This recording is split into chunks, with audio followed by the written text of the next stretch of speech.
All right. Hello, everyone. Shaun Stevenson here, author of the Throne series. Hopefully, my volume's good. This is my first time going live on YouTube, so I'm super excited to be doing this with all of you. And yes, I am the author of the Throne series, which is behind me somewhere over there. Oh, hey, Brian39, how are you? Super excited to be here and doing this live stream. I've never done this before, like I said, so I'm going to be doing a live book haul. I have 61 books to show all of you, and I'm so excited to show them all to you. So I'm going to be like going through the books. So if you have questions about any of them, please put them in the chat. And if you have questions about anything else, put it in the chat too. I may or may not answer. I'll try my best to keep track of the chat and answer. Oh, yeah, I'm doing really good too. This was a really good day. I had the day off, so I thought, you know what? I'm going to take a day. I had some books that I needed to go turn in to one of the half-price books, so I took that in and then kind of, of course, looked around, found a couple fun things that I added to my pile to the left of me over here. So I'm super excited to show you all of these books. There's so many. Like I said, 61 books. Now, I usually thrift books, so I always go looking for used books. I'm always like hitting up the Goodwills, the half-price books, thrift stores, places like that, because I'm a big fan in books having a journey. I've talked about this before on the channel, but I love like the journey that books go through, and I'm always interested like who's had these books before me and like where have they been before? Like it's just interesting to me. I think it's fun. So I'm going to start diving right in to all of these books, and we're just going to get started. So here we go. So first up, I've got some Nancy Drew books. So I found a few Nancy Drews. There's like a few different Nancy Drew series that I found. So the first one was one in the Nancy Drew Files series. So this is case number 9, False Moves by Carolyn Keene. This one just made me laugh so much. There's like a tear on the cover, but that hairdo, I was laughing really hard when I saw this cover, and I was like, yep, I gotta get that. That's just so hilarious. So this one is like the YA series of Nancy Drew that came out in the like late 80s, early 90s. And all of these, they're more intense than the older school Nancy Drew ones because they have like actual like murder that happens and like more than just like someone stole the jeweled necklace kind of stuff. So these are kind of intense sometimes, and this one is book number 9, False Moves. So then the next one I found in the same series, Nancy Drew Files, was book number 44, Scent of Danger. And I really loved the cover of this one, and the backside is hilarious because they do like this little close-up of Nancy Drew's face right there that I just thought it was so funny. And then Nancy stalks some missing jungle cats but finds a human animal deadliest of all. I just love these books. I think they're so funny. This is interesting because since I'm doing this live, you all are going to get to see me just like laugh a lot because I usually do when I'm doing book hauls. I laugh a ton, and I usually try and edit it out because it's just like a lot of laughing. But here we go. I'm going to probably be laughing quite a bit over Scent of Danger and more. So then I found one more in the Nancy Drew Files series. And this one, I love the cover style on this one. This is number 85. It's Sea of Suspicion. So this one, I love how it kind of has a little bit of that like early 90s, like 91, 90 kind of style cover with like all those colors and things. I feel like it looks really awesome. I have another one that's kind of a similar style to this that's also like a underwater surfing type one. So I feel like it's kind of hilarious, just like the coloring on the covers and the way it looks. I think it's awesome. So, there we go. Number 85, Sea of Suspicion. I know, I love these like 90s throwback covers too. Like sometimes I'll see like reprints of some of this stuff and it's like a newer cover and I'm like, I'm not here for it. Yes, Norman, I have a lot of books to go through, and there's a lot of books behind me too. This is my library that I DIY'd with my wife. So we like when we walked into this room, I have a video you can watch of like how it all looked at the beginning, and it was pretty gross. But we painted it all black and then got the black shelves and all the things. And then I kind of was just reorganizing some of my books. Like over here, these are all my middle grade spooky books on this shelf. So I have like, you can see those are all Goosebumps books on that shelf right there, and then it goes down to some more Goosebumps, and all of them are in there. It's a lot of fun. I love my library. It's a great place. So then I also found a couple of Nancy Drew and Hardy Boys together. So they do sometimes these super mysteries. I have not read one of these yet, and I really want to because I think they look really entertaining. Hey, Nescafe, how's it going? So I've got a couple of these. So this one, let's see, I looked up what number this one was because they don't have numbers on these. This is The Last Resort, Nancy Drew and Hardy Boys Super Mystery. And this one is book number 5. That's what it was. So book number 5 in this series. There's like 30 books in this series. And I really, the first few have these really awesome retro covers. And I'm so glad you're doing good, Nescafe. And so these first few have a really great, awesome covers, but then later they do like this soap opera style cover that I don't love. So these ones though are awesome. So this one's a ski mystery at the last resort. And then I also got another one in the Nancy Drew and Hardy Boys mystery series, the Super Mysteries. And this one is The Paris Connection. So I am curious to read these because I know sometimes Nancy Drew and Frank Hardy have had like a relationship before. So I'm curious if they do anything with that. Or if they don't, I don't know. But this one is The Paris Connection, book number 6 in the Nancy Drew and Hardy Boys Super Mysteries. So then I have one more Nancy Drew before we get to some spooky books. Hey, Dave, how's it going? So this is actually an offshoot series from Nancy Drew. It's called River Heights. So it takes place in River Heights, which is where Nancy Drew lives, but with like characters that are not usually in Nancy Drew's stories. So like Nancy Drew will she'll show up as like a cameo in some of these here and there, but this one is book number 8, The Trouble with Love. And I found this one actually at a really cool little bookstore. It was in I think Rockford, Illinois was where I found this bookstore. And it was kind of like this super trendy downtown little bookshop that had like a bunch of used books. I got a few other things from there that I'll show you in a minute. But it was a really cool store. They had like a little loft area. They do a lot of like author events and author signings and things there. So it was a really cool little store. I was excited to go check it out. Hey, Storm Reads. I hope you're doing good. I'm glad you made it. We're talking about River Heights with Nancy Drew. So much fun. These covers are just great. Yes, I love the underwater vibes too, Norman. I think they're awesome. So, all right, let's go ahead and dive in to some of the spooky books that I found because I have quite the stack that I'm going to slide over closer to me. So, a few of these I picked up today actually, and I'd never seen these and they look so fun. So there's a few point horror. So this one is called Mother's Helper and it's by A. Bates. And the tagline says, "Rock-a-bye bye baby." But this one, at first I was like, oh, is it another like babysitter kind of storyline, which are fine. But I feel like I've read a lot of those. But then the back of this one's interesting because it's about this girl who goes to like be the nanny at this lady's house, but she's in like this isolated place as the nanny. I know, I love these taglines, Brian. And so she's in this like isolated place as the nanny, and she finds out that there's something very odd going on at the house and something rather spooky. So she's like trying to figure it out, like see what's going on, trying to piece it together, and it's a little intense apparently. So this one, I read the back and it got me. I was like, oh, this is so interesting. Like it says on the back, her dream job is about to turn into a nightmare. I love it. I love it so much.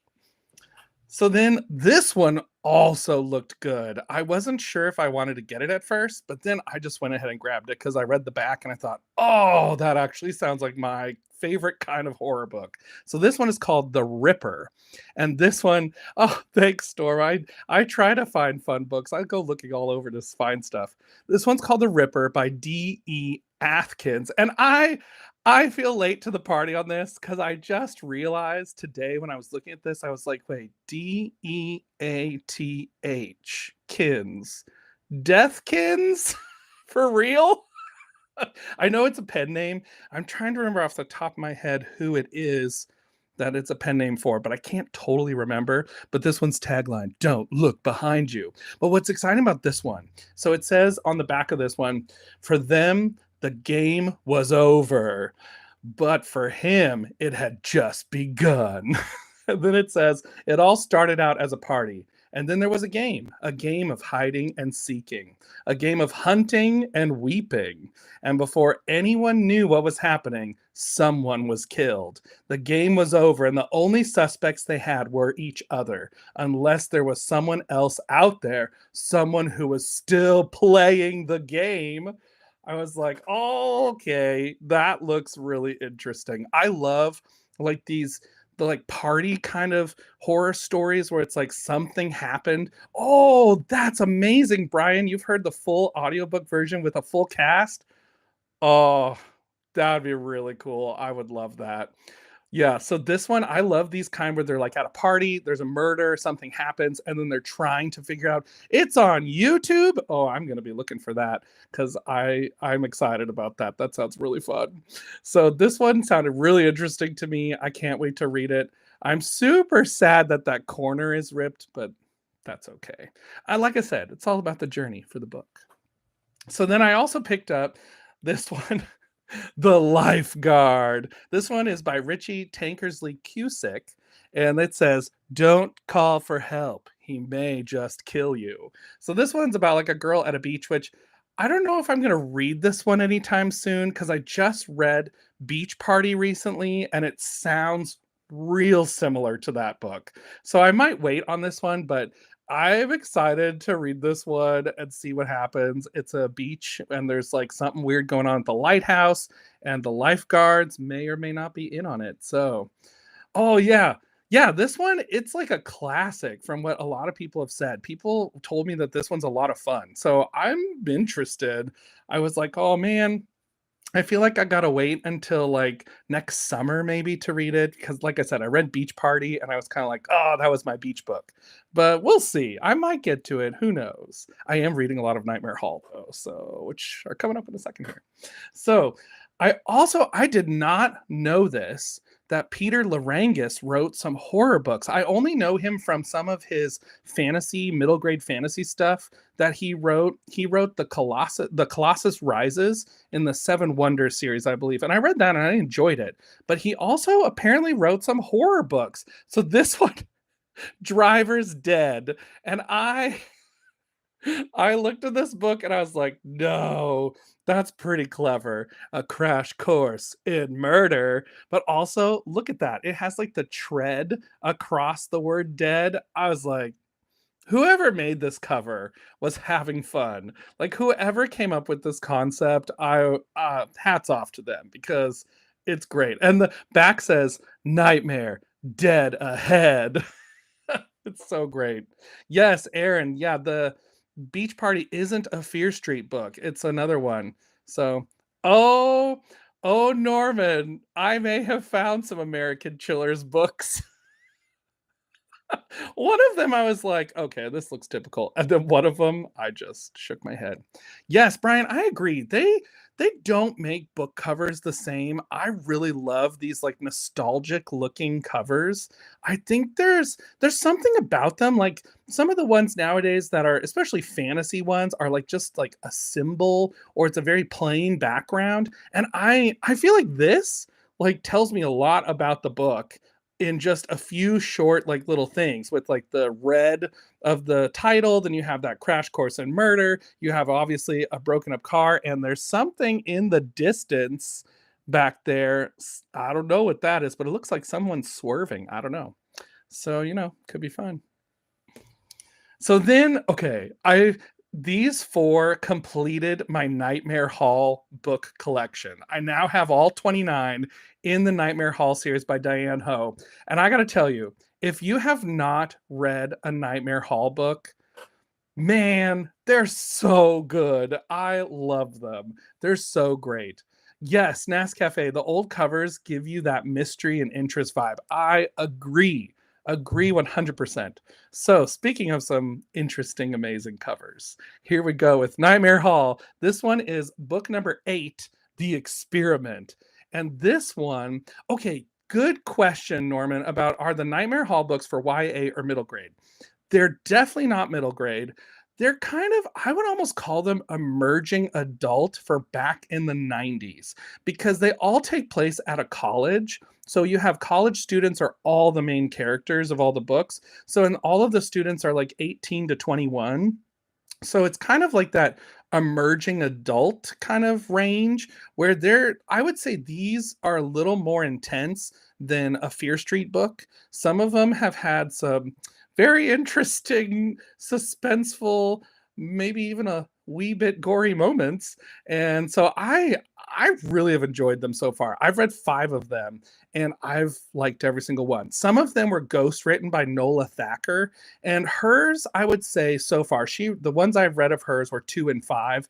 Those ones were slightly weaker than the Diane Ho ones, but they were still good in my opinion. I still really enjoyed them. So this one is The Experiment, and I got to show you the cover because so some of these have like a window cover where when you open it up, it has that step back art. And unfortunately, when I got this book, it was like pretty much glued down, but I love like these covers, the step back art in there. Ooh, out of all the ones, which one would you recommend?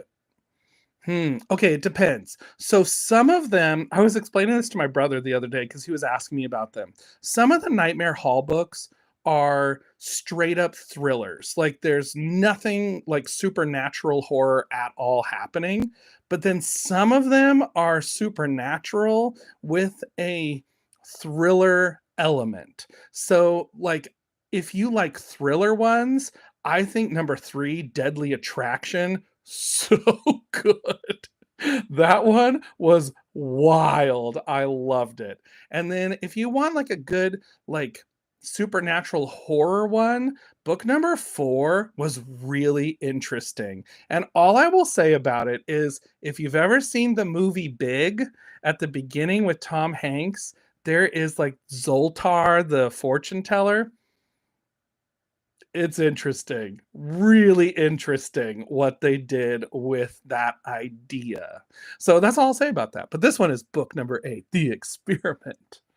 So I have 3 more of these. So this one I've heard is actually a really good one. It's book 16, Book of Horrors. So I'm super intrigued by this one. This one doesn't have the step back art, but it has that huge raven on it. I am curious if there's going to be anything with Edgar Allan Poe because, you know, the raven, all that kind of stuff.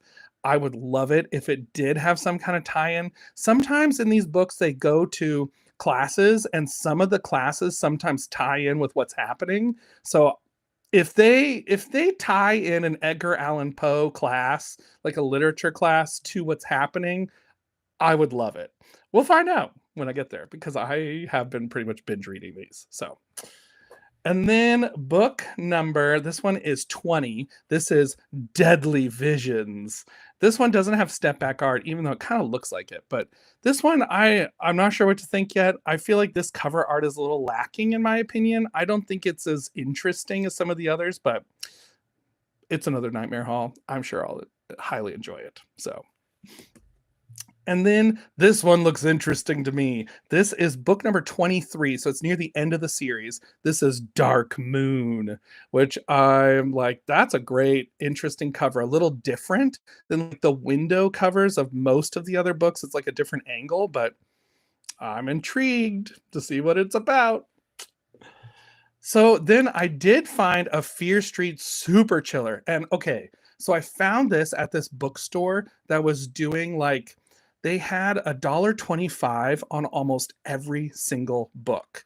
And I'm just going to say, they did not know what they had in that store, but it was also really cool because the store was all volunteer run and all of the proceeds from that store go to help people who have been victims of domestic violence. So I was like, that's really cool. I'm really excited to, you know, be able to buy some books from here, support a great cause, and as well as find some amazing stuff.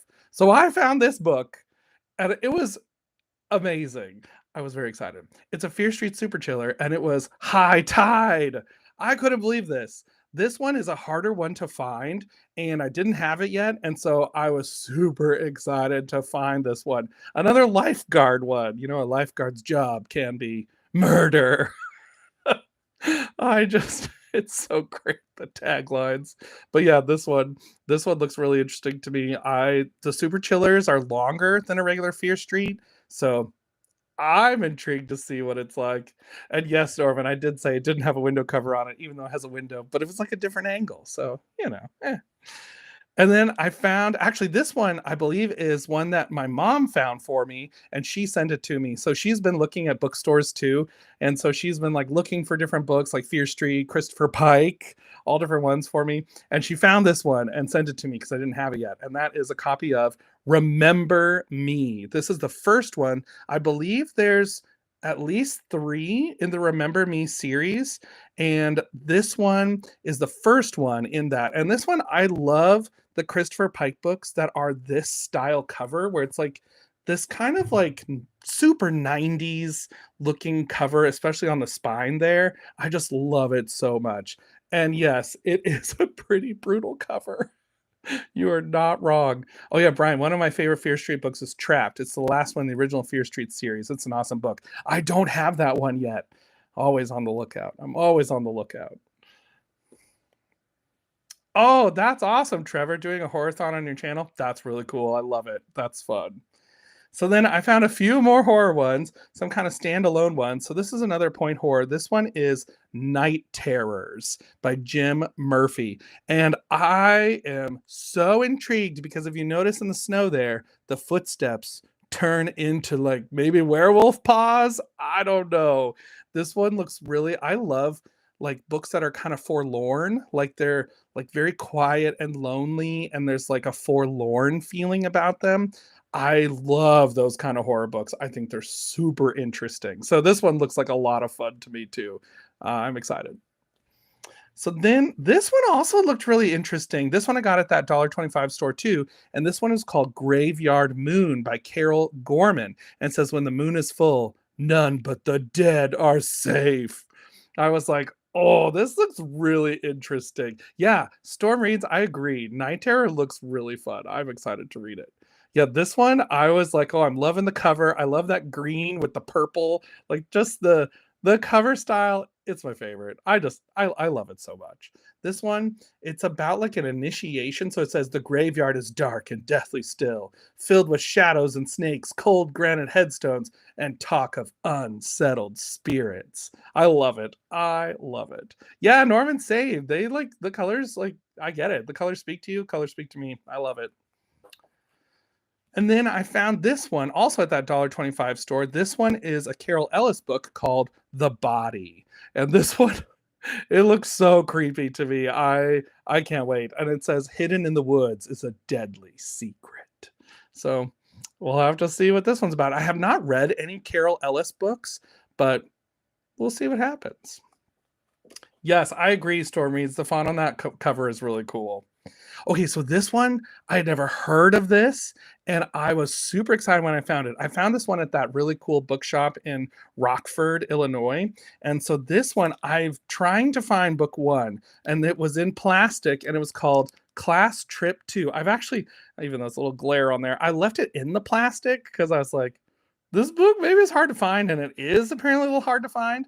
So this one, it's about like this group of people that go on this class trip out into the woods and stuff happens. So I love it. So this one looks really interesting. There is a class trip book. It's like the first one, and then this is book 2. I think there's only 2 from what I could tell when I was doing some research on it, but it looks super creepy and interesting to me.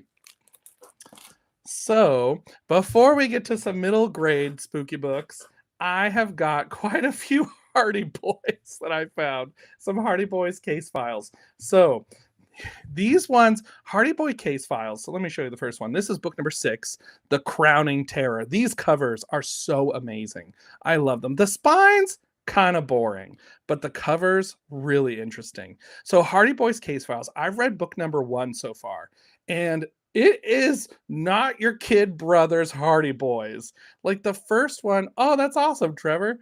The first one in this series is really intense. Like, it has so many like layers and things going on. There's like international stuff. Like, I was not prepared for it when I read it. I thought, oh man, it'll be just like a YA Hardy Boys where they go to the mall and stuff happens and they solve a mystery. But it was like, wow. Oh yeah, the very first Hardy Boy book. Oh, oh wait, I have it on my book card. Let me see. Oh yeah, here we go. Because I haven't reviewed it yet. It is called Dead on Target. So this one, it's good. And I think this series, I think it probably would help you to read the very first one because it sets up some interesting things that go on into other books. And then you could read the other ones in whatever order. But this one sets up some stuff that you're like, oh, okay, we're doing like something different with Hardy Boys here. So this this one was so intense. I was not prepared for chapter one's ending. It was one of those books where I read it and I was like, what? What did you just do? It kind of reminded me of when I first read The Thrill Club, the Fear Street book, The Thrill Club. The first time I read that book, I was like, whoa, what is happening? It was really good. I loved it. So this one is book number 6, The Crowning Terror. So here we go. There's quite a few of these, so I'm going to go a little quicker. Book number 8, See No Evil. I have read the original Hardy Boys, Norman. So how they compare, these ones have, like, the original Hardy Boys are often like, there's a missing thing, or there's like something shady going on at the airport, or there's like, a theft, or those sorts of things, or a blackmail situation. These have like people die. There's like all kinds of stuff going on in them. They are super, super campy. I think it's very interesting because they're like Pulp Fiction, but Hardy Boys. So I really love it. Yeah. Oh, reading Storm reads, you're reading the original Hardy Boys number 4. Yeah.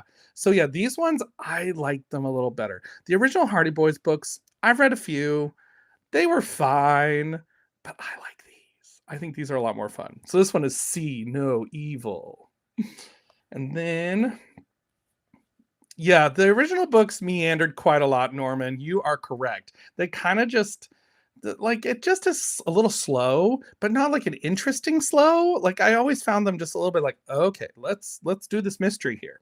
So then this one is book number 17, The Number File. So these ones get pretty intense, as you can see on the cover there. And then I have, oh, hey, Joe, how's it going? Hey, Shaun, it's been a while since we connected. I found some books. Oh, that's awesome. So this one is book number 33, Collision Course, which I was like, oh, I should wait until like the Indy 500 is happening or something and read this one because that'd be pretty fun. And then book number 34, Final Cut. So another probably typical like stage or movie kind of entry, but it looks fun. And then this one looked really interesting to me. And this one, I think I am curious if there's any actual like horror stuff going on in it or not. But this one is book number 44, Castle Fear.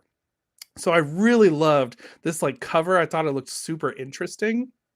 And there's another one coming up that looks even more interesting to me because it kind of like intersects with my like favorite like horror stuff, but also the mystery side of it. So I love that. And then this one is book number 71, Real Horror, which I was like, it says exploring the darker side of life can have very grave consequences. I was like, that looks real interesting to me. I was trying, oh, Stevens is who's on the gravestone there. That's very interesting. I'm curious about it. Also, I have to show you the back. The back says, thrilled to death. I love these taglines. They're just so great. And then this one is actually like a mini arc inside. I hope it's not like Scooby-Doo and Norman. I think it'd be more fun if it's not. This one is like a mini arc inside of the series. So this is book number 77, but it's Ring of Evil, book 2, Survival Run. So I believe there's 3 of these. It's like a little trilogy, like a little arc of 3 books in a row that all continue the same story. So this one is Survival Run. It's the middle of them. I don't think I have, no, I have the 3rd one, I believe. I have Ring of Evil 3, but I don't have the 1st one. So I'm still looking for that one, book 76. Oh yeah, and then this one also looks super interesting. This is book number 80, Dead of Night. So I am curious what's going on here. If it is like a Scooby-Doo situation where it's like people pretending to be ghosts or doing something like that, or if it's actually like something ghost happening. I don't know. I'll have to read it and find out. So, and then oh, I forgot. I gave myself a note to show you this on the back of book 77. There are so many of these Hardy Boys case files. I think it goes up to like 100 something. Boy, I can't remember. I think it's like 130, something like that. But I wanted to show you this artifact from another time for those of you who remember. Borders Books. Rest in peace, Borders Books. But I was like, wow, this was $3.99 at Borders back in the day. That's amazing. I decided to leave the sticker on there as an artifact to history. So, and then the last Hardy Boys one I got was book number 87, Dead Man in Deadwood. I do too, Brian. I miss these prices. Even sometimes, some like today when I was at Half Price Books, I found a book that it was in a series that I was like, I know that no one is looking for these. I absolutely know. And I had bought other ones in the series that were priced like $1, and they were charging $18 for it. It was a Choice Adventures. It's like a 90s choose your own adventure series. And I was like, listen, I know nobody's hunting for these. Why are you pricing this at $18? Like, that doesn't make sense to me, but whatever. Yes, Norman, 130 plus books. Yeah, that's a lot. The Mr. Midnight Horror series has over 130 books, which is crazy. Yes, I have. Yeah, Brian, that's what I'm saying. I was like, $18 for this choose your own adventure style book that no one's searching for? Why? Just why? Yeah, the Mr. Midnight, I have 2 of those. And I think it's like book 51 and book number 5. And I was like, wow, there are tons of these. Those are hard to find. I've only ever seen those 2 in the wild. So then I've got a few more middle grade spooky books. Y'all, we are only like not even halfway through. I have so many books on this table. So, okay, so I found this series today. And I have seen these before at the stores, but I was debating about, should I start picking these up? Because I've read the first book back in the day when I was a kid. And I was like, maybe I should pick it up because I did like it. And I'm curious to read it again to see what I think. Yeah, Norman says they're really hard to find. Yeah, they're very easy to find if you want digital, though. Yeah, I like physical books, apparently, as you can tell. I try to read ebooks sometimes, but then I just get distracted. Like, I forget that I have them and I stop reading them. Although there was this one really good ebook series I was reading by Joseph Lallo. That's a fantasy series called The Bygone Archive. Those are amazing. I've read 2 of those and they were so good. I loved them. It was like one of my favorite books I read. I think it was in 2024 or 2023. Man, I don't remember. One of those years. It was like one of my favorite books I read. So this series that I found, this is a 90s series, and it defies genre because it's very difficult to figure out, like, what should these be classified as? Because they're a little fantasy, a little sci-fi, a little bit horror. So it's kind of a mix. So this is the Diadem series, book number 1, Book of Names, by the one, the only John Peel. 90s middle grade like hero to everyone. He wrote so many middle grade 90s books. So this one is a really interesting book. I remember reading this when I was a kid and I liked it quite a bit. I remember it being a tiny bit slow for me as a kid, so I'm curious if now I'll enjoy it more as an adult, but we'll see what happens. Like I said, it's kind of like Torben, are they wearing a shirt? I can't tell. Yes, I believe he is wearing a t-shirt. But yeah, this book is like part sci-fi, part fantasy, part horror. It's like literally a mix. It's kind of like sort of interdimensional a little bit. So it's kind of interesting. Yes, Norman said the art of Mr. Midnight looks a little like original Goosebumps. I have not read any of them yet. I have those 2, like I said. I want to read them because they look really interesting to me. The one I have is about the dentist, and I don't love the dentist personally, so I'm a little afraid to read it, but We'll see. And then Joe says, do you think you'll ever do a complete Wishbone collection video? Yes, that's actually on my list of videos to make because I love Wishbone and I cannot wait to show you all of my Wishbone books. So this one is book number 1, Book of Names. I'm going to take a quick drink of my coffee in my Super Mario mug. So yes, I agree. Wishbone is amazing. Trevor says, have you read Sideways Stories from Wayside School? Yes, I did back when I was a kid. I have not read, yes, I love this mug, Norman. I have not read any of them as an adult, but I am curious what I would think of them. I don't know. I don't remember what I thought of it, honestly. I remember reading it and I think I enjoyed it, but I don't remember much about it. Yes, this cup is one of my favorites. It's square shaped, which makes it kind of difficult to clean. Like you have to really because it has oh yeah, you can see underneath there, you have to get the scrubbing towel or brush or whatever underneath. I don't like to put it in the dishwasher because I'm afraid it'll take that off, but I'm a huge Nintendo nerd. So anyways, so then I also got in the Diadem series book number 2, and that's Book of Signs. So this one has the fantasy vibe, but then a little bit of a horror vibe. So it's kind of interesting. And then I also got book number 3, and this one is Book of Magic. So this one also looks super interesting. And yes, that is a rock face right down there in the corner. I was like, what is going on with this cover? I don't really know. Also, I don't know, with the blue kid, what's going on with that? I have no idea. Oh, there's a blue king or something in the background too. I don't know. And then I've never read past book 1. I only had read book 1. Yes, Brian, Nintendo, it's amazing. CGI, that's a great question, Norman. I was curious if these were CGI-ish covers, but I think they are actual art on these. This one is book number 4. This one's called Book of Thunder.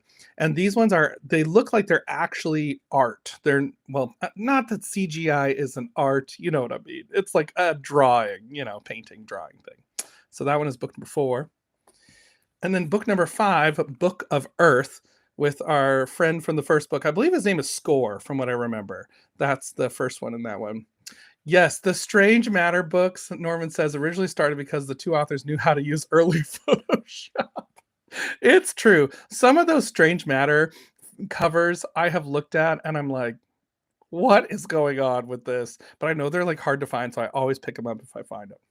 And then this is the last one I got in the Diadem series, book number 6. And this one is Book of Nightmares. So this is kind of where the horror elements come in. I was like, I'm so curious, what's going on. His pants are really twisted. It's so true. Yes, the Toy Trouble one, that Strange Matter book is wild. Yes, I love the skeletons too. So here they are, the American Chillers books that I found just today. American Chillers, if you don't know, is a series written by Jonathan Rand. And they're a little bit of people kind of make fun of them, but also love them too. So, it's a whole thing.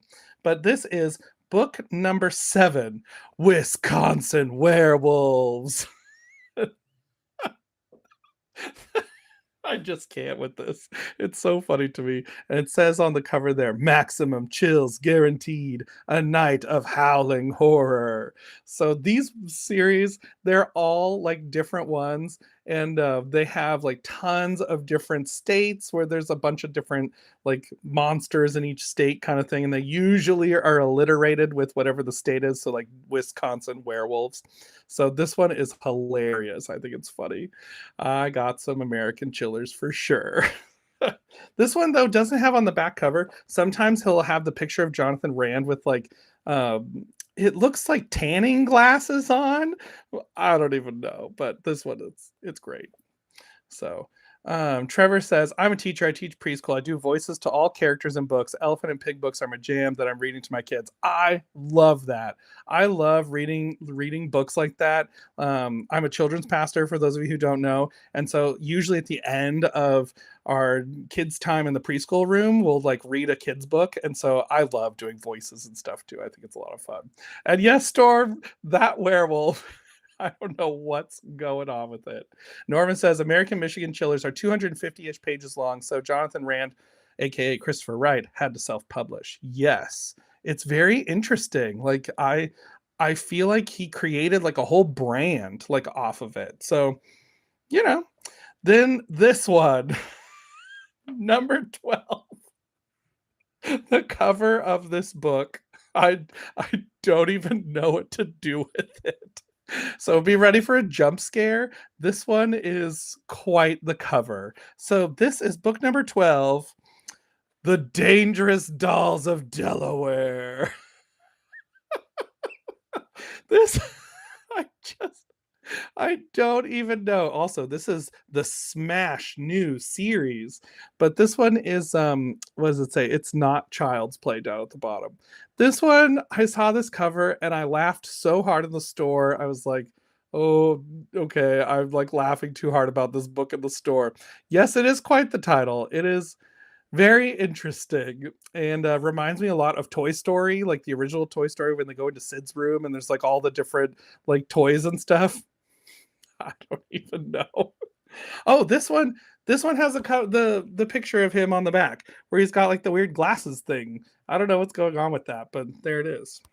Yes, Nescafe, it does kind of look like Chucky. I agree. Norman says there is an American Chiller's book that is about vacuums, another about tractors, and one about a water park. It's true. Oh, Joe says recently at one of my local thrift stores, I found book number 7 of the Adventures of the Bailey School Kids. Aliens Don't Wear Braces.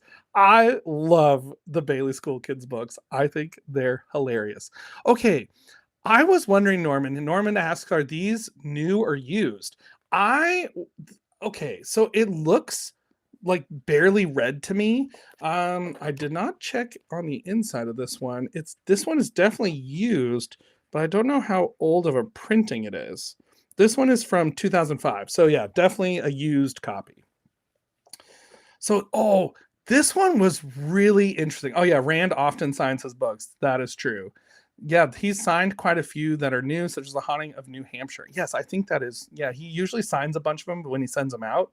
So this series I just found was really, really intriguing to me. And I had never heard of it before. And I kind of laughed when I realized about the title of the series, but it's very interesting. So this is book number 3 in the Fiendly Corners series from the 90s, which if you notice right up here, the R that has fallen down. So it's not Friendly Corners, it's Fiendly Corners. And this is book number 3, Revenge of the Hairy Horror by E.W. LaRoe. And this one has some step back art that's pretty cool too. So we've got another werewolf cover here, but there it is. Where it's pretty great art. I feel like I like it a lot. I think it looks really interesting. There are 4 books in this series, so I'm curious to read these because they're from the 90s. I'd never heard of them before. These are published by, who was this published by? By Hyperion. So kind of interesting. I've never heard of it before. Nescafe says, just out of curiosity, have you ever read the Little House series? Which Little House series? Do you mean like Laura Ingalls Wilder? Because I have read some of those. If there's another Little House series, let me know though, like who the author is, because I'll tell you if I have or not. And then this book I found is technically, oh yes, Little House on the Prairie. Yes, I have read some of those. I remember reading The Long Winter specifically because I had to read it for school for a project. And I remember when I was reading it, I thought, this book is a long winter. Like, it's going so long.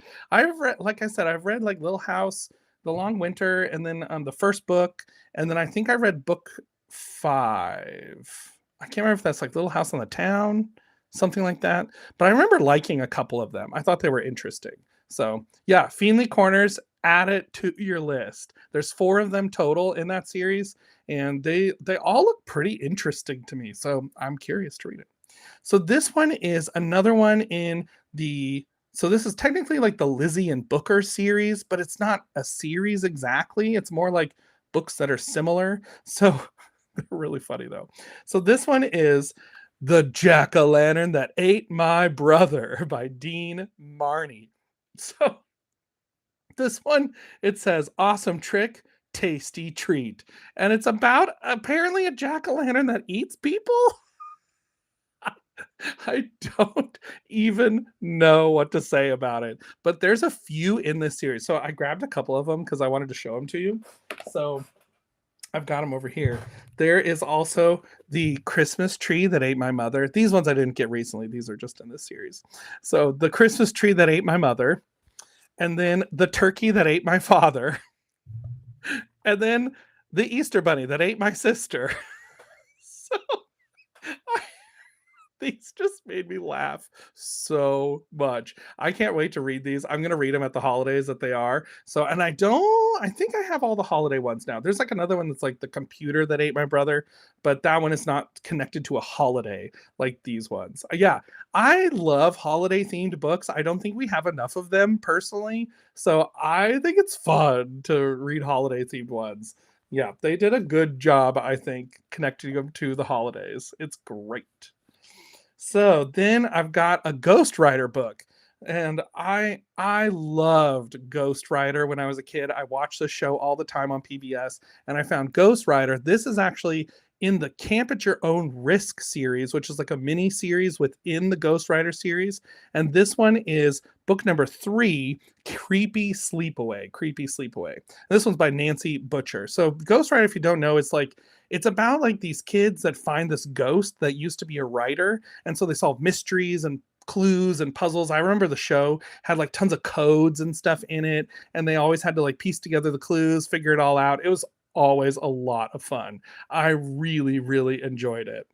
Let's see. Oh yeah, hey, Mr. Pearson Talks Books. I love your book recommendations, but I'm going to skip those. That's funny. Norman says Graveyard School has Easter, Christmas, April Fools, if you count that. Yeah, I have only the April Fools one. I don't have the Easter one or the Christmas one, I believe, in Graveyard School.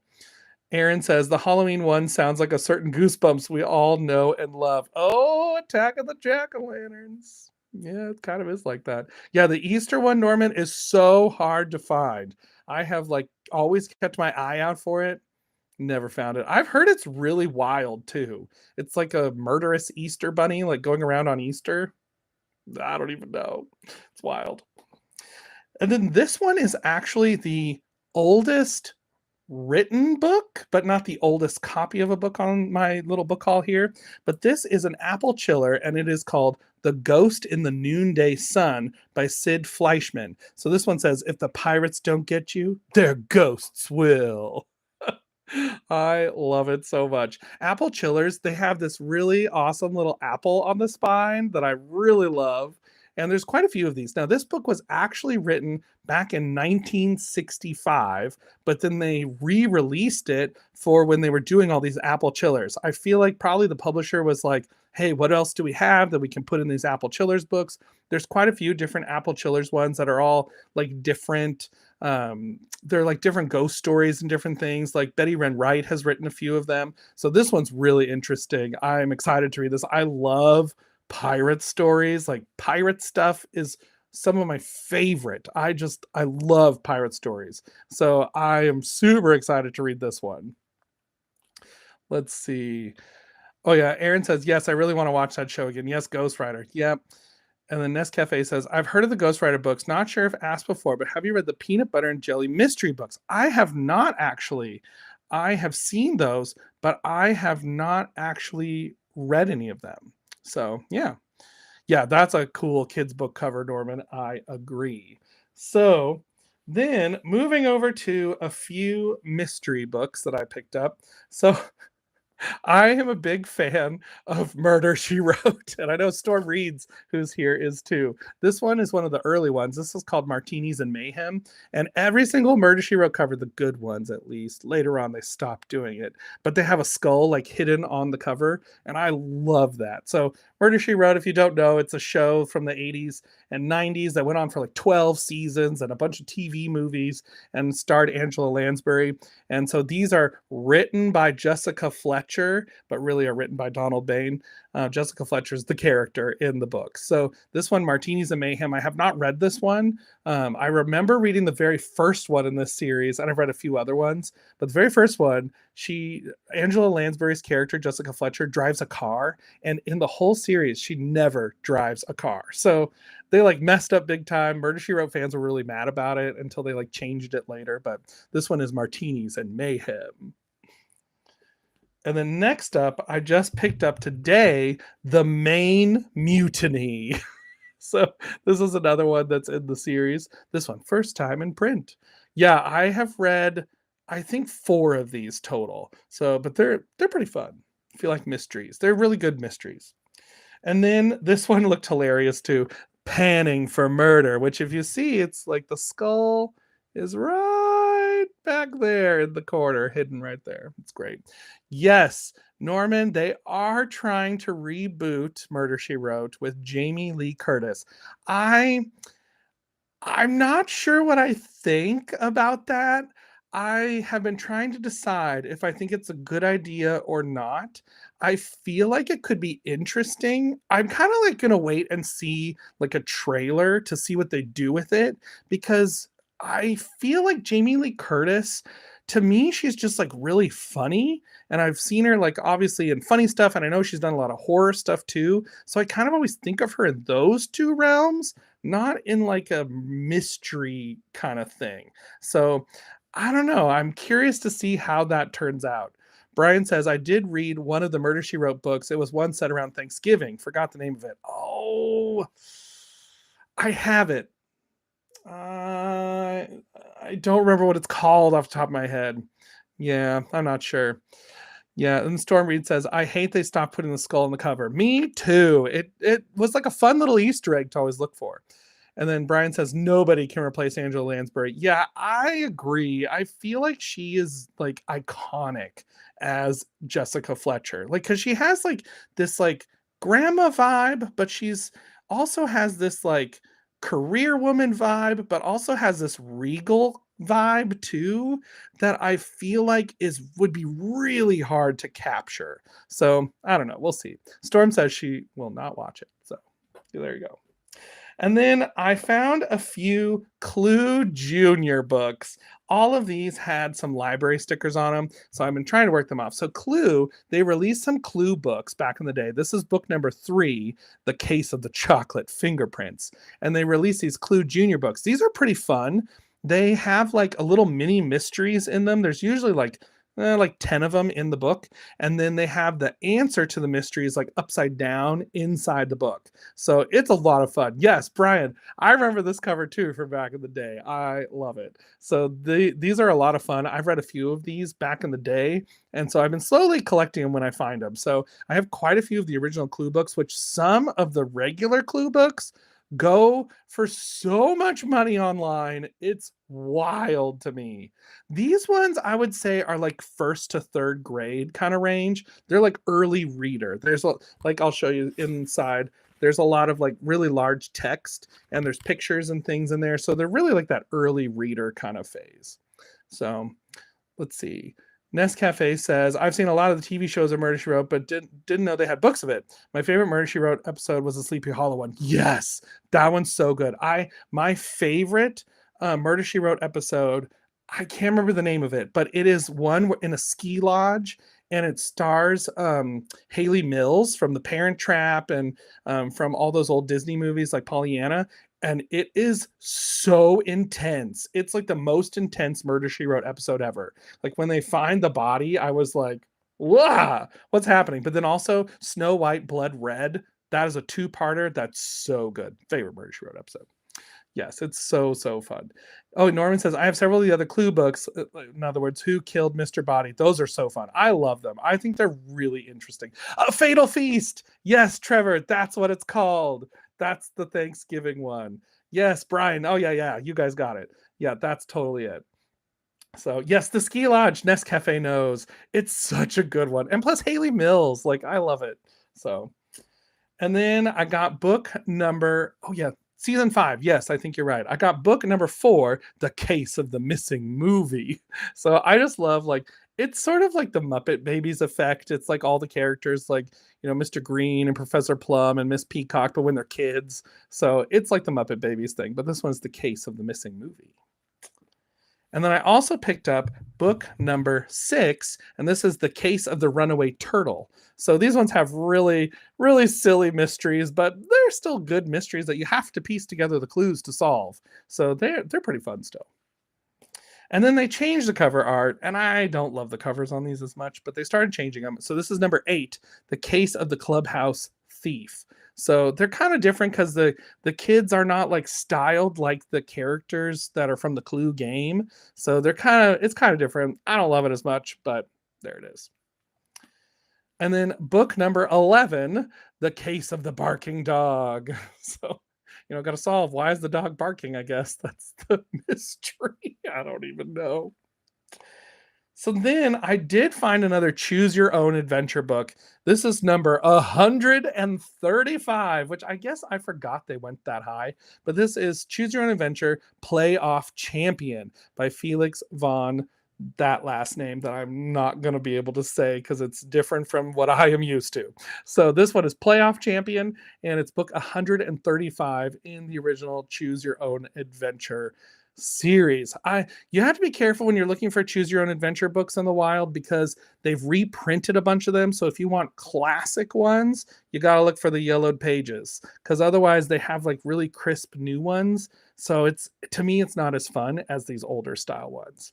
Storm Reed says, those Clue books sound cute. I love kid mysteries. My nostalgia reads are Encyclopedia Brown. Yeah, Encyclopedia Brown. I remember getting those at the school library all the time. Norman says, what a mystery. Exactly. And then this one, this is the oldest book on this book haul. And I found this mainly because I've read some of the newer versions of these.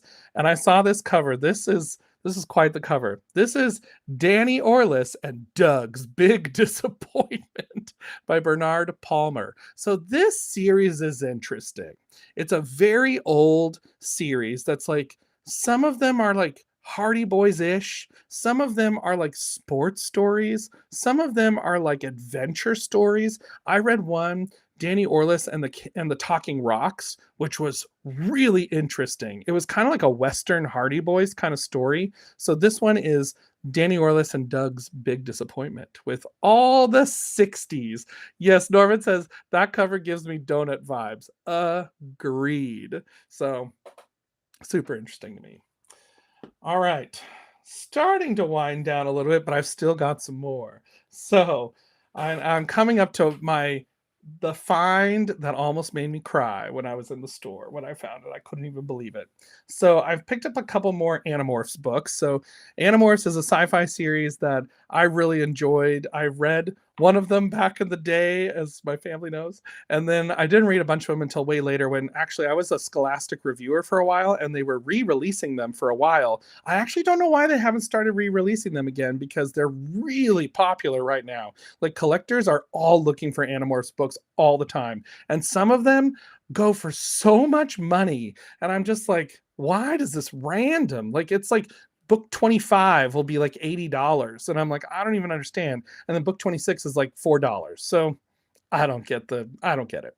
But so this is actually book 1 in the Andalite Chronicles, which is like a prequel series to Animorphs. And this is book number 1, and it's Elfangor's Journey. So Animorphs is like, it's a really wild series about like these kids that meet this alien and then they're able to turn into animals. And there's like this worm kind of alien race that's trying to take over the world. Like it's apocalyptic and wild. Brian asks, Shaun, have you watched the Animorphs TV series? I have seen episodes of it. It's pretty interesting. It's kind of an interesting, like old school style show, but it was entertaining for the episodes I saw. So I believe I actually have a VHS tape of the series premiere episode that was like a pre-release thing that they put out. So it's very interesting to me.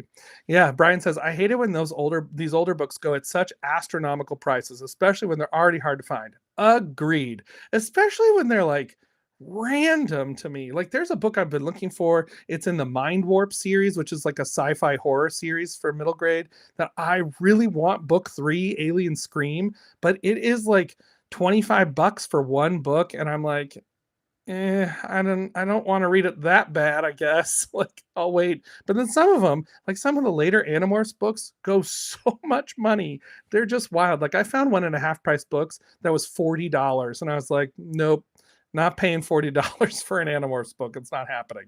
Like I want to get them all eventually, but I can also often find these at Goodwill for 99 cents. So I'm gonna go for that. And then, so I found book number 35, and this one is The Proposal. So these ones have also that step back art on all the covers, which is really fun. So this one, it goes to like this TV show, which I think looks really interesting. So this one's great. I'm excited to read these. And then this one is book number 39, and this one is called The Hidden, with that Watch Animorphs on TV sticker right on the front. So they're so fun. I love these covers so much. I think they're so entertaining. So and then there is that inside cover right there. Yep. Okay. So this next book, I legitimately saw it on the shelf, priced at like $1. And I was like, no one knows what is sitting on this shelf right now because I cannot believe I found this. So this is book number 11 in the Nintendo Adventure book series, Unjust Desserts. This is a choose your own adventure series that stars Mario and Luigi and Princess Peach. Actually, I'm sorry, Princess Toadstool, because this was before Princess Peach times. And this one has Yoshi in it because this came out after Super Mario World. And of course, you can see in the corner there's Bowser. So these are really interesting because they are a choose your own adventure, but there are puzzles. And unfortunately, this one was written in, which I'm a little sad about. But this one is so hard to find. So when you go through, you're reading like a regular choose adventure, and then you have puzzles to solve in the book. So you solve the puzzle, and it has different things like if you got this as your answer, go to this page. If you got this as your answer, go to this page. If you got this as your answer, go to this page. And sometimes you collect items throughout the book, so you can get like Goomba shoe or a P-wing or a raccoon suit or a feather cap, like all the different things. It's so fun. And there's a place at the back of the book where you can keep track of the items that you've found. So you keep track of all of your items, and then you also keep track of your score, and it tells you based on how many coins you've collected, like what your score is. And so you collect coins throughout the book for different places you go or different things that happen. They're so fun. But this one is so hard to find. This is a book that I've had on my wish list, and it's a wish list because it was like $180, and I was like, I'm never gonna find that. I'm not paying that much money for it. And there it was for $1 in the used bookstore. I literally gasped out loud and couldn't believe it. It was so amazing. I really love these. I've read a few of these. I've loved every single one. They're just super fun. Yeah, I love these choose your own adventure books. Yeah, Aaron says, are you going to outline all the possible paths? Yes.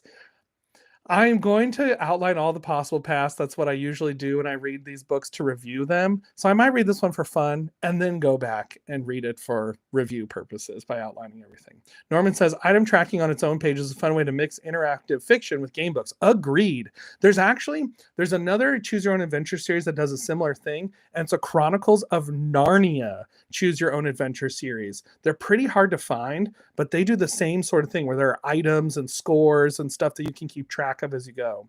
So yes, Brian says that's what happens when you wait. You have the book you're looking for at a cheaper price. Agreed. I think it's fun just to look. You never know what you're going to find.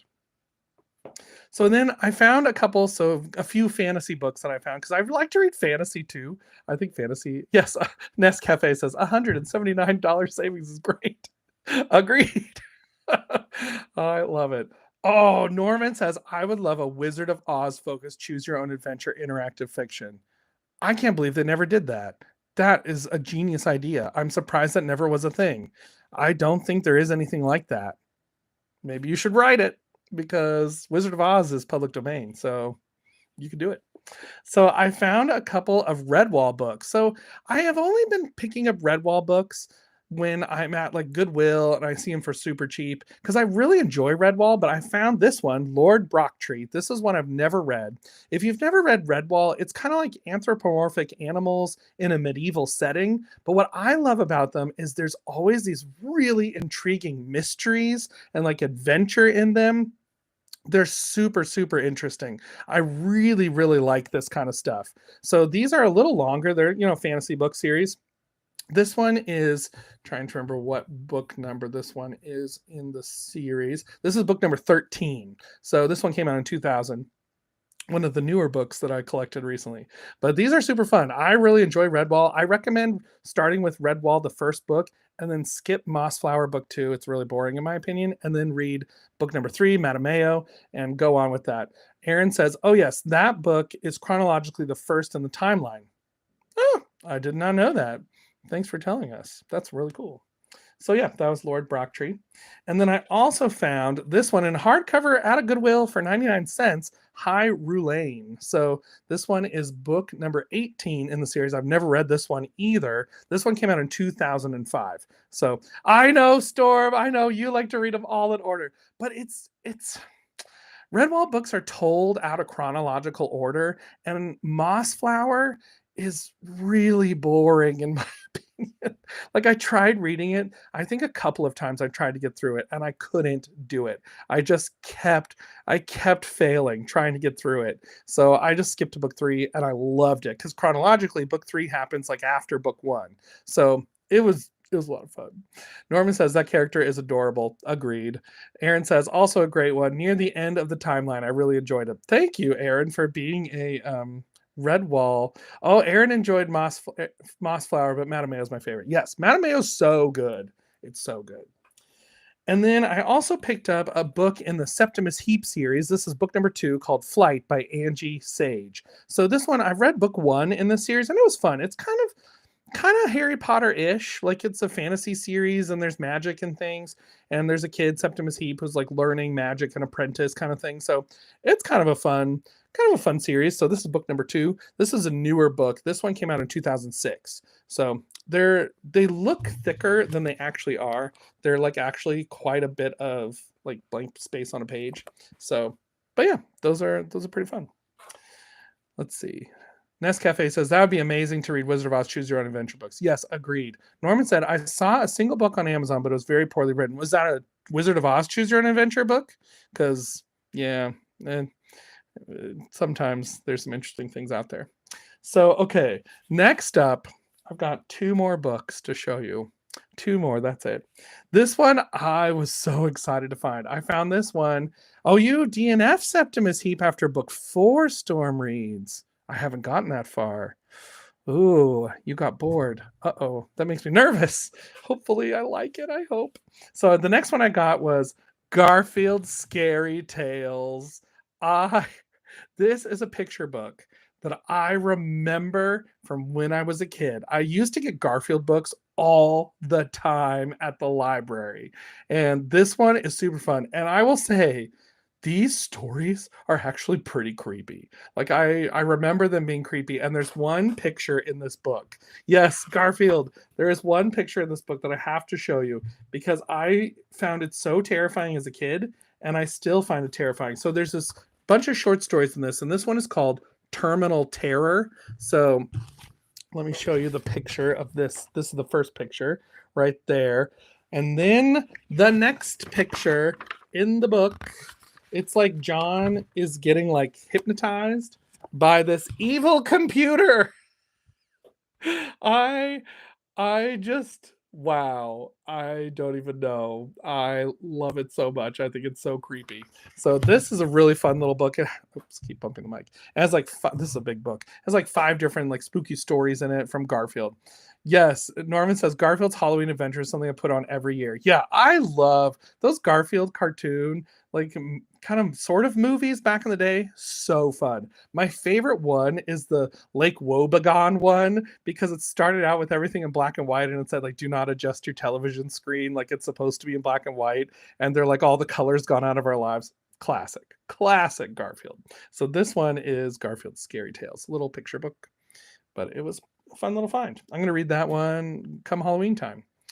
So then the last one I found at that one little bookstore in Rockford, this one was pretty fun because I literally just said in my Christian horror book recommendations video that I wanted the old school copy of this, and I found it for super cheap and in such good condition. And that is Frank Peretti's The Oath.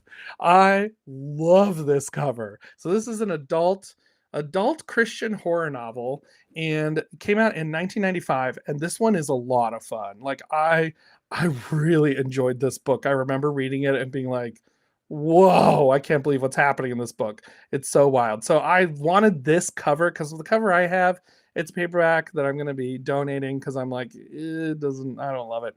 But this one, I love this cover so much. I like the whole setting in there. It's great. This is a fun book. This one is kind of about like the small town. Like Frank Peretti to me is the king of writing like small town horror, where it's like this small town and something creepy's going on and someone comes to the town and they're like, what is happening here? It's so fun. So that one is a great one. So those are all 61 of the books that I found recently. I was super excited to find all of these. And I'm so glad all of you came along for the ride. So what I thought I would do is I've got like a few more minutes. So I thought I would take like just 5 minutes. If any of you have any questions about any of these books or any other things that you want to ask me questions about, I thought I would answer some questions for a few minutes about whatever you want to know about. And I'll try and answer. I may not always have answers, but I will try to answer. I'm going to take another sip from my coffee from my Mario mug.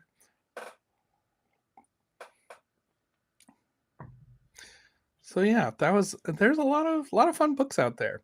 I really enjoyed it. Norman asks, will you do a review on the American Chillers book? 100%. 100%. I usually review most of the stuff that I read.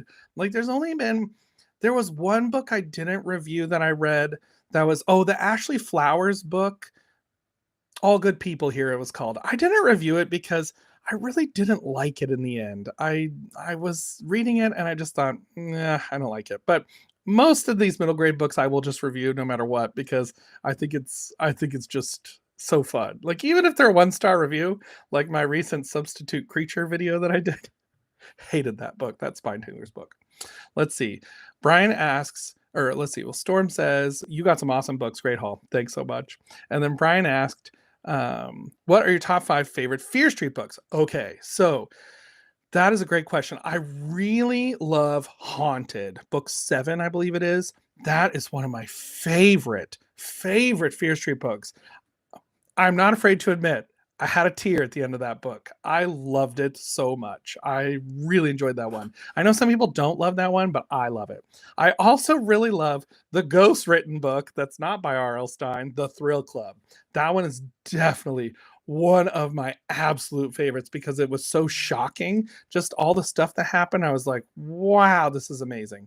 And then the other one that I really enjoy was, let me look at my shelf to remember which one it is over there. Let's see. I gotta turn on my flashlight so I can see what's going on. Oh yeah, I really love The Secret Bedroom. That one was really good too. That one was one of my favorites. And then of course Silent Night and Broken Hearts. Those I think would be my top 5. They were so good. I really, really, really enjoyed all of those. Let's see. Trevor asks, favorite horror movie? Ooh, that is a good question.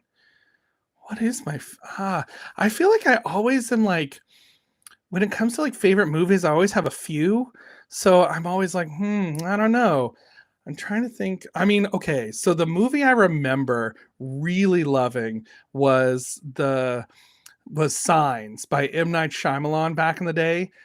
And here's my story about it. My brother and I, we went to go see it because we would always go see the horror movies together because we would go and like have a good time and stuff. So we went, we were the only people in the theater at Signs. And I remember we missed the first like 10 minutes because we got there a little late. So we're like watching the movie. I remember like when I watch scary movies, I like jump out of my skin. Like when there's a jump scare, it like gets me all the time.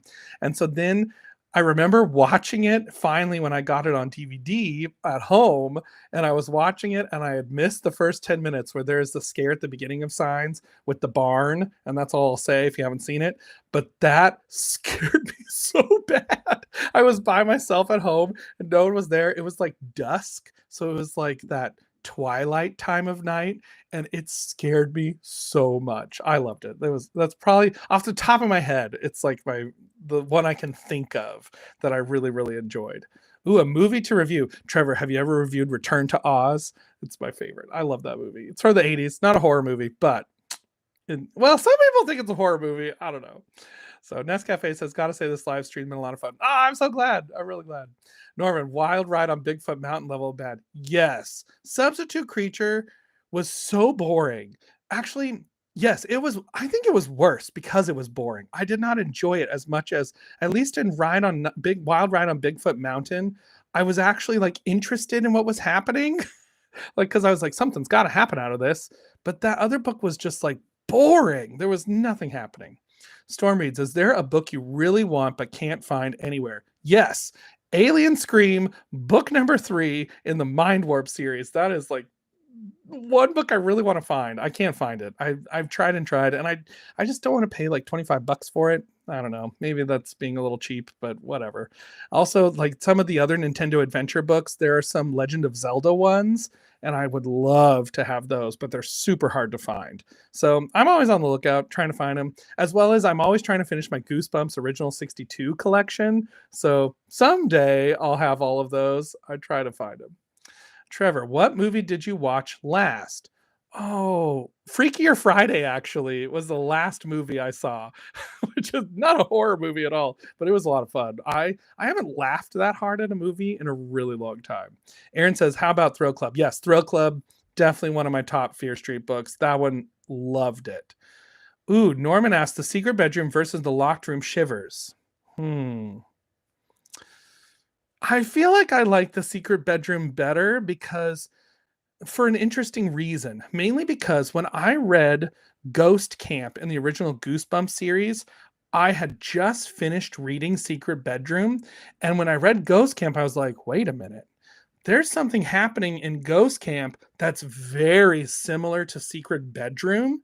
And I thought it was super fascinating that R.L. Stine had like a style for a certain plot element that happens later in the book. It was like the same description, and I was like, is Ghost Camp in the Fear Street world? Because you're doing the same thing. It was really interesting to me. Brian says, Shaun, I just have to ask, as an extension of the fun conversation we had with Midnight Chronicler. Oh, that was a fun live stream. Midnight Chronicler is a really awesome YouTuber if you haven't watched his stuff. Had his live stream when we all discussed 90s TV shows. Have you ever watched The Tomorrow People? I have not, actually. I have not seen that. So I will have to put it on my list of stuff to watch. Norman says, Return to Oz. It is very close to horror. The scene with the heads, oh my. I mean, I think it could be like kids horror in a way. I mean, I love it. So it's like one of my favorite movies of all time. I like the score in that movie is amazing. I got the score on vinyl record actually, and it's incredible. It's such a good score. And if you listen to the sound design in that movie, the sound design is fascinating. Like some of the stuff that the director, he actually was a sound designer before a director. And so some of the stuff he did with sound design was incredible in that film. I love it. Trevor, oh, you have reviewed Return to Oz. Yeah. I'll have to go find it on your channel and watch that.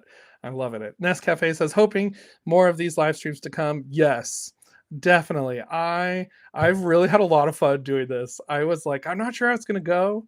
Like, will it be boring? Hopefully it'll be interesting. I think it's fun. I enjoy really interacting with all of you in like a live way. I think it's a lot of fun. So I enjoy a lot live streaming. I think it's fun. Nescafe says, I love TikTok of Return to Oz. Yes, like the design on that character is incredible. And when you look at behind the scenes stuff of that character, like the person who had to be like inside of it, like kind of like curled up, lying down, it's so fascinating to me. I love it. I think it's really fun. Norman says, I'll have to listen to the OST of Return to Oz. Yes, it's on Spotify, and it's an extended original soundtrack on Spotify. So it has like lots, and then there's actually, I believe there's 2 masters of it on Spotify.